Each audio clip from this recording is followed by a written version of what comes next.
نحمده ونصلي علی رسول الکریم اما بعد۔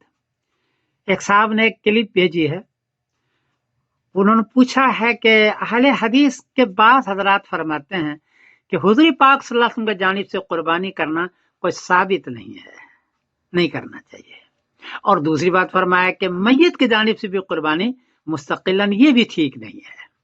آپ اس بارے میں کیا فرماتے ہیں؟ جواباً عرض ہے کہ حضرت علی رضی اللہ تعالیٰ عنہ کو نبی کریم صلی اللہ علیہ وسلم نے وصیت کی تھی، بڑی تاکید کی تھی کہ میری وفات کے بعد میری جانب سے قربانی کرتے رہنا۔ تو حضور نے وصیت کی ہے، اس لیے حضور کی جانب سے قربانی کی جائے گی، اور حضور صلی اللہ علیہ وسلم وفات کے بعد بھی قربانی کی ہے تو اس کا مطلب ہے کہ میت کی جانب سے بھی قربانی کی جا سکتی ہے۔ اس لیے اہل حدیث کا یہ نظریہ صحیح نہیں ہے۔ میں حدیث پڑھ کے سنا دیتا ہوں۔ قال رأيت عليا يضحي بقبشين فقلت له ما هذا فقال ان رسول الله صلى الله عليه وسلم اوصاني ان اضحي عنه فانا اضحي عنه۔ ابو داؤد شریف باب الوصیہ عن المیت، حدیث کا نمبر ہے 2790، کہ حضور پاک صلی اللہ علیہ وسلم مجھے وصیت کی ہے کہ میں ان کے جانب سے قربانی کروں، اس لیے میں کرتا رہا ہوں۔ خود نبی کریم صلی اللہ علیہ وسلم اپنی زندگی میں امت کی جانب سے قربانی کرتے رہے ہیں۔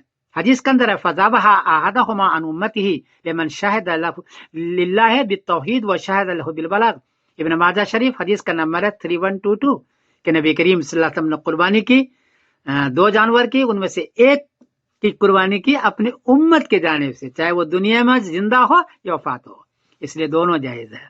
حضور پاک صلی اللہ علیہ وسلم کی جانب سے قربانی کرنا کرے تو اللہ کے لیے، لیکن ثواب پہنچے ان کو، یہ بالکل درست ہے، اور میت کی جانب سے قربانی کرنا یہ بھی درست ہے اور صحیح ہے، بلکہ کرنا چاہیے جس کو وسعت ہو۔ تو اس لیے اہل حدیث کا یہ کلپ صحیح نہیں ہے، ان کو شاید پتہ نہ ہو کہ حدیث کا ہو سکتا ہے۔ کلپ دیکھیں حضرت اہل حدیث کا۔ السلام علیکم ورحمۃ اللہ وبرکاتہ، گستاخی تو معاف کیجیے گا۔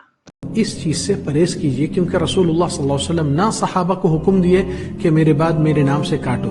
سب سے قریب ان کے بیٹی فاطمہ اور ان کے داماد علی رضی اللہ عنہ موجود تھے، مگر وہ لوگ نے یہ نبی صلی اللہ علیہ وسلم کے بعد یہ عمل کبھی اختیار ہی نہیں کیا، نہ کسی صحابی نے یہ عمل کیا، نہ کسی تابعی نے، نہ چاروں امامہ اس کے قائل تھے۔ یہ کھلی بات ہے۔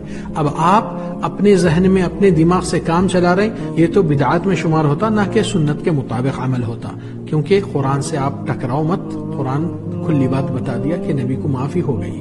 اللہ سبحانہ وتعالیٰ سے دعا ہے کہ ہم کو اور آپ کو صحیح عمل کی توفیق دے اور سنت کی پیروی کرنے کی کامیابی عطا فرما۔